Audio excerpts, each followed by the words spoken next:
Hi guys, good morning. അപ്പോൾ ഇന്നൊരു morning routine video, അതായത് 5:30 തൊട്ട് ഒരു 9-9:30 വരെ ഏട്ടൻ പോകുന്നവരെയുള്ളൊരു കുറച്ച് കാര്യങ്ങൾ, അതാണ് ഈ വീഡിയോയിൽ കേട്ടോ. അപ്പോൾ രാവിലെ തന്നെ എണീച്ചു, 5:30 കഴിഞ്ഞ് എണീക്കുമ്പോൾ അതിനുശേഷം മുഖമൊക്കെ ഒന്ന് കഴുകി ഫ്രഷായി പല്ലൊക്കെ തേച്ചു കേട്ടോ.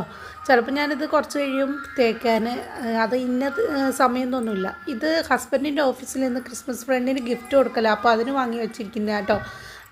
അപ്പം ഞാൻ ഇവിടെ ഫ്രിഡ്ജില്ലാത്തതുകൊണ്ട് തേങ്ങയും അങ്ങനത്തെ കാര്യങ്ങളൊക്കെ മേലെ ഹൗസ് ഓണറിൻ്റെ അടുത്താണ് വെക്കൽ കേട്ടോ. അപ്പോൾ അത് വാങ്ങുന്നതാണ്. ഇത് തേങ്ങയായിരുന്നു, ഇല്ലെങ്കിൽ പെട്ടെന്ന് കേടാവൂലേ. അതുമല്ല, തേങ്ങയ്ക്കൊക്കെ ഇപ്പം എന്താ വില. കുക്കിംഗ് ചെയ്യുമ്പോൾ ഈ കോലമായിരിക്കുമല്ലോ. അതിനുശേഷം ഞാൻ എന്തായിരുന്നു, റവ ദോശയ്ക്കുള്ള മാവ് ബാറ്ററി റെഡിയാക്കുകയാണ് കേട്ടോ. എല്ലാവർക്കും അറിയാമായിരിക്കുമല്ലോ റവ ദോശ. ഞാൻ എപ്പോഴാണ് കേട്ടോ, ഇപ്പം എന്ന് വെച്ചാൽ ഒരു ഫാമിലിയൊക്കെ ആയിട്ട്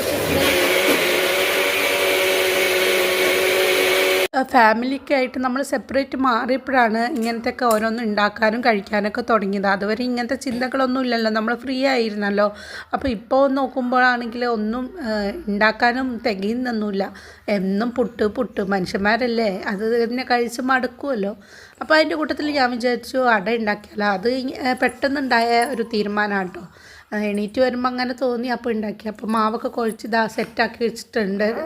അപ്പോൾ വെള്ളം തിളച്ച് വരുന്നുണ്ട്. അപ്പോൾ നമുക്കതിലേക്ക് വെച്ച് ഏകദേശം റെഡി ആയിട്ടുണ്ട് കേട്ടോ. അപ്പം ഹസ്ബൻഡിനൊക്കെ ഇത് ഭയങ്കര ഇഷ്ടമാണ്. അവരെ വീട്ടിൽ ഇതൊക്കെ രാവിലെ ബ്രേക്ക്ഫാസ്റ്റായിട്ട് ഉണ്ടാക്കാറുണ്ട്. അപ്പോൾ ദോശേൻ്റെ മാവ് ഇതങ്ങനെയാണ് കേട്ടോ. ഇങ്ങനെ കുറച്ച് കട്ടിയിലാണ്. ഇത് നമുക്ക് കുറച്ചും കൂടെ വെള്ളം ലൂസാക്കിയിട്ട് നമുക്ക് നീർദോശയൊക്കെ ഇല്ലേ, അരിദോശ, അതായിട്ടും ഉണ്ടാക്കാം കേട്ടോ. അത് അടിപൊളിയാണ് കേട്ടോ. ഞാൻ ഇന്ന് ലാസ്റ്റ് ഉണ്ടാക്കിയപ്പോൾ നല്ല ടേസ്റ്റ് ഉണ്ട്.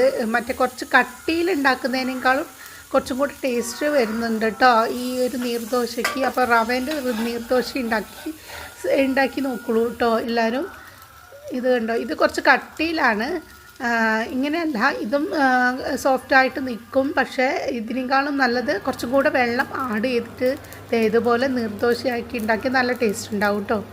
അതിനുശേഷം കുറച്ച് പാത്രങ്ങളൊക്കെ കഴുകാനുണ്ട്, ഇനിയും ബാക്കിയുണ്ട്. എന്നാലും ഉള്ളതൊക്കെ അപ്പം തന്നെ കഴുകി വെച്ചാൽ അപ്പം പണി കുറഞ്ഞു കിട്ടുമല്ലോ.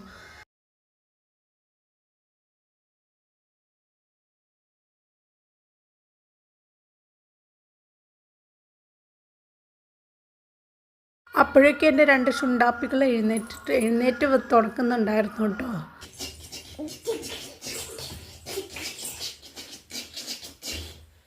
രാവിലെ തന്നെ വാമീൻ്റെ കൂടെ ഒരു ഡാൻസ്, അവളെ ഒന്ന് റിഫ്രഷ് ചെയ്യാൻ വേണ്ടിയിട്ട് കേട്ടോ. അപ്പോൾ അത്രയുള്ള വീഡിയോ.